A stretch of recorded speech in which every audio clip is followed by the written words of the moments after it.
സിബി മലയിൽ ആദ്യമായി സംവിധാനം ചെയ്ത ചിത്രമായിരുന്നു മുത്താരം കുന്ന് പി.ഒ. ഒരു ഗുസ്തി ഗ്രാമത്തിന്റെ കഥ പറഞ്ഞ ചിത്രത്തിനായി കഥ ഒരുക്കിയത് ജഗദീഷും ശ്രീനിവാസനും ചേർന്നായിരുന്നു. തമാശയ്ക്ക് പ്രാധാന്യം നൽകിയ ചിത്രത്തിൽ നെടുപിടി വേണു, ലിസി, മുകേഷ്, ശ്രീനിവാസൻ തുടങ്ങിയ വലിയ താരനിര തന്നെ ഉണ്ടായിരുന്നു. കുട്ടൻ പിള്ള എന്ന ഗുസ്തിക്കാരനെയാണ് നെടുപിടി വേണു ചിത്രത്തിൽ അവതരിപ്പിച്ചത്. ആ കഥാപാത്രത്തിനായി നെടുമുടി ചേട്ടന്റെ പേര് നിർദ്ദേശിച്ചത് ശ്രീനിവാസനാണെന്ന് പറയുകയാണ് ജഗദീഷ്. എന്നാൽ ആ കഥാപാത്രം അങ്ങനെ അവതരിപ്പിച്ചത് നെടുമുടി ചേട്ടന്റെ പ്ലാൻ ആയിരുന്നുവെന്നും ആ കഥാപാത്രത്തിൽ യഥാർത്ഥത്തില് ഒരു ഗുസ്തിക്കാരനെ കാണാൻ പറ്റിയെന്നും ജഗദീഷ് പറയുന്നു. അമൃത ടിവിയിലെ ഓർമ്മയിൽ എന്നും എന്ന പരിപാടിയിൽ സംസാരിക്കുകയായിരുന്നു അദ്ദേഹം.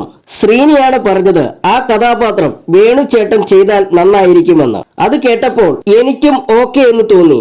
പക്ഷെ നെടുമുടി വേണുചേട്ടൻ ആ കഥാപാത്രത്തിന് ചെറിയൊരു മാറ്റം വരുത്തുകയായിരുന്നു. നമുക്ക് സിനിമ കാണുമ്പോൾ മനസ്സിലാകും, കുട്ടൻ എന്ന കഥാപാത്രം ചെറിയൊരു മുടന്തു പോലൊരു സാധനം, നടക്കുമ്പോൾ ചെയ്യുന്നതാണത്. പണ്ടെപ്പോഴോ ഗുസ്തി മത്സരത്തിൽ സംഭവിച്ച പോലൊരു സൂചനയാണ് പ്രേക്ഷകർക്ക് കൊടുക്കുന്നത്. ഏറ്റവും വലിയ ഗുസ്തിക്കാരനും പിന്നീട് വ്യായാമമൊക്കെ കുറഞ്ഞാൽ വയറൊക്കെ ചാടുന്ന അവസ്ഥ എത്താറുണ്ട്. അങ്ങനെ വേണുചേട്ടൻ എല്ലാത്തിനും ശ്രദ്ധിച്ചു. ആ തലക്കെട്ട് കെട്ടിയതെല്ലാം വന്നപ്പോൾ അതിൽ നമുക്കൊരു ഗുസ്തിക്കാരനെ കാണാൻ പറ്റി, ജഗദീഷ് പറയുന്നു.